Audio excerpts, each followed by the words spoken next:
नमस्कार दोस्तों, आज हम बात करने वाले हैं हार्वर्ड मार्क्स की किताब जो कि उसका नाम है द मोस्ट इम्पॉर्टेंट थिंग। उसका फर्स्ट चैप्टर जो मैंने पढ़ा, the most important thing is second level thinking. तो इसके बारे में हम आज बात करेंगे। अब देखो, ये जो फर्स्ट चैप्टर है उसमें से क्या सीखने को मिलता है हमें। तो इसमें हार्वर्ड मार्क्स जो है वो दो लेवल की थिंकिंग के बारे में बात करते हैं। एक जो है वो फर्स्ट लेवल थिंकिंग, दूसरा है सेकंड लेवल थिंकिंग। अब हम दोनों के बारे में वन बाय वन समझते हैं।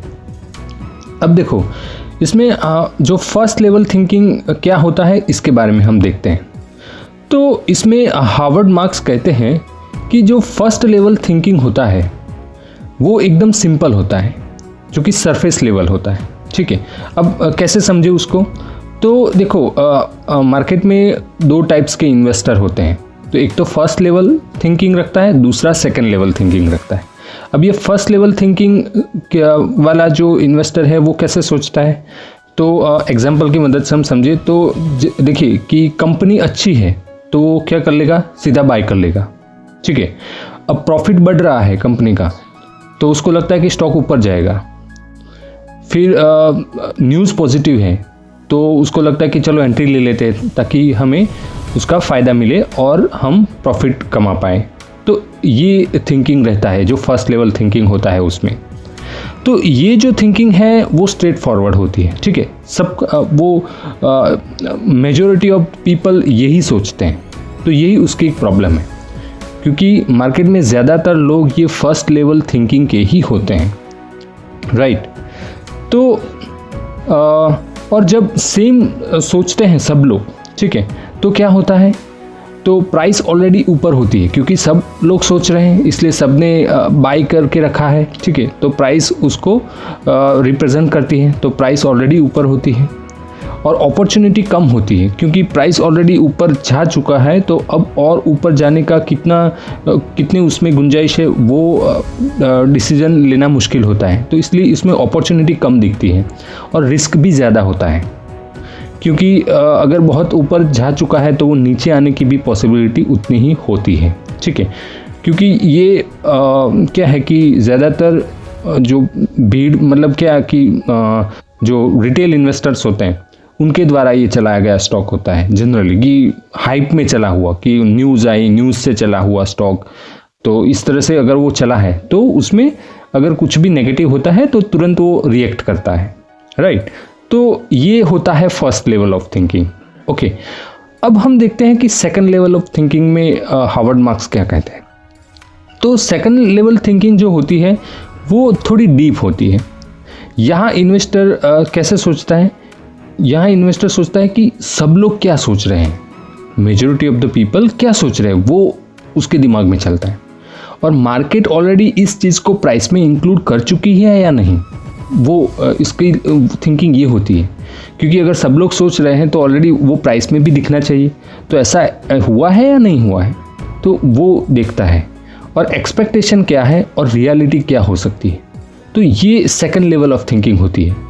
जैसे कि कंपनी अच्छी है, ठीक है, राइट, पर क्या प्राइस ऑलरेडी बहुत महंगी हो चुकी है, राइट। अगर महंगी हो चुकी है तो वो उसमें पार्टिसिपेट नहीं करेगा, राइट, चाहे कंपनी जितनी भी अच्छी हो। अगर सब ऑप्टिमिस्टिक हैं तो अपसाइड बचा है या नहीं, क्योंकि ऑलरेडी प्राइस बहुत ऊपर जा चुकी है तो उससे ऊपर अब कितना बचा है, तो वो उसकी थिंकिंग में रहता है। ठीक है, तो ये हुआ सेकंड लेवल ऑफ थिंकिंग। अब हम सिंपल एक एग्जांपल लेते हैं जिसमें दोनों टाइप की थिंकिंग हम देखते हैं। कि सोचो कि एक कंपनी बहुत फेमस होती है, ठीक है, मतलब यूट्यूब या फिर सोशल मीडिया के थ्रू वो उसको क्या है कि लोग उसके बारे में ही चर्चा करते हैं। बहुत सारी बातें हो रही है कि सब लोग बोल रहे हैं कि ये मल्टी बैगर हो जाएगा, ये हो जाएगा, वो हो जाएगा। ठीक है, तो उसमें फर्स्ट लेवल थिंकिंग क्या बोलता है कि सब बोल रहे हैं मैं भी ले लेता हूँ, राइट, ऐसा थिंकिंग रहता है जनरली। लेकिन जो सेकंड लेवल थिंकिंग क्या बोलेगा, अगर सब ऑलरेडी ऑप्टिमिस्टिक है तो क्या नया बायर कौन हो सकता है, यानी ऑलरेडी ऊपर जा चुका है तो अब यहाँ से ऊपर ले जाने के लिए नया बायर तो होना चाहिए। सब लोग तो ऑलरेडी बाई करके बैठ चुके हैं, तो अब नया बायर कौन आएगा जो कि उसको ऊपर ले जा सकता है, तो उसको प्रॉफिट होगा ना, तो वो उस लेवल का थिंकिंग रखता है। और अक्सर होता क्या है कि एक्सपेक्टेशन हाई होती है और थोड़ा सा भी नेगेटिव कुछ उसमें दिखे या कुछ नेगेटिव न्यूज़ आए कि ओवरऑल मार्केट थोड़ा नीचे चला जाए, तो क्या होता है, स्टॉक नीचे गिर जाता है, राइट। तो ये first level and second level thinking होती है।